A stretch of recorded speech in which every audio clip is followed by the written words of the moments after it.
And for Scottish teenagers, it's not just exams that they've got to worry about this year. In 232 days, they're expected to vote on the future of their country. But have they been swatting up for the challenge? This is a historic moment for the people of Scotland. The first time they've had the chance to decide on independence. But that's not the only first. For the first time, 16 and 17-year-olds will be eligible to vote. But how much does the average 16-year-old actually know about the issues? Well, today we're testing this football team of new voters from Rowlatt High School in Falkirk to see just how much they know about the referendum. But there's a twist. Today, the real competition isn't taking place on the pitch, but off it. The teenagers are competing against the parents for the glory of winning and for this, the One Show Referendum Cup.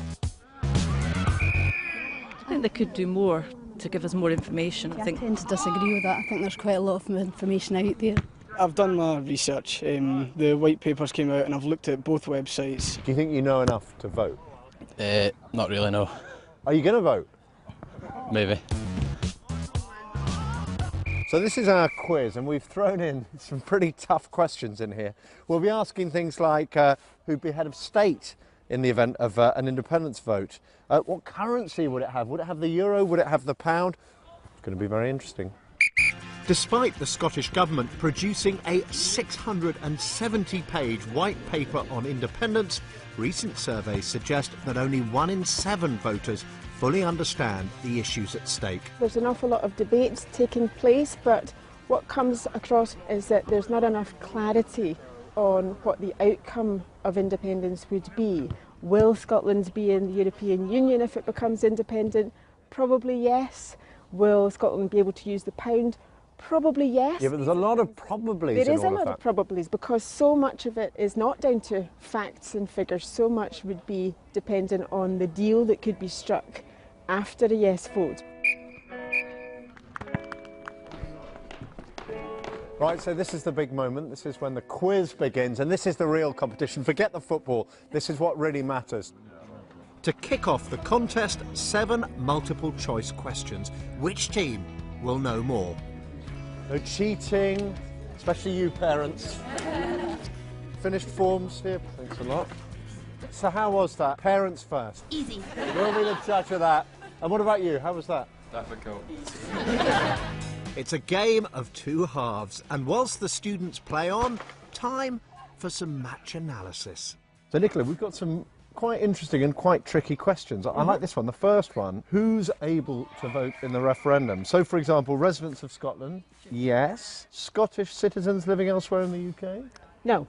No, they can't vote? No, no. So if you're Scottish and you live, I don't know, in Manchester, you can't vote? No. So French and German citizens living in Scotland? They can vote, yes. Vote. What currency would an independent Scotland have? Euro, pound, a new currency, or won't be decided? What's the right answer?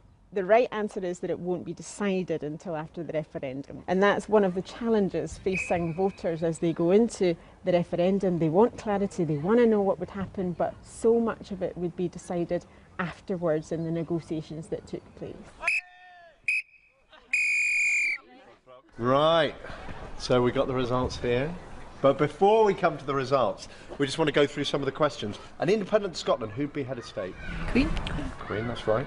Citizens living in an independent Scotland will still elect MPs to the Westminster Parliament, will they? False, that's right. They won't be electing MPs. Right, so we come to the big moment. Who's the winners? Who are the losers? The kids, 42 out of a possible 105.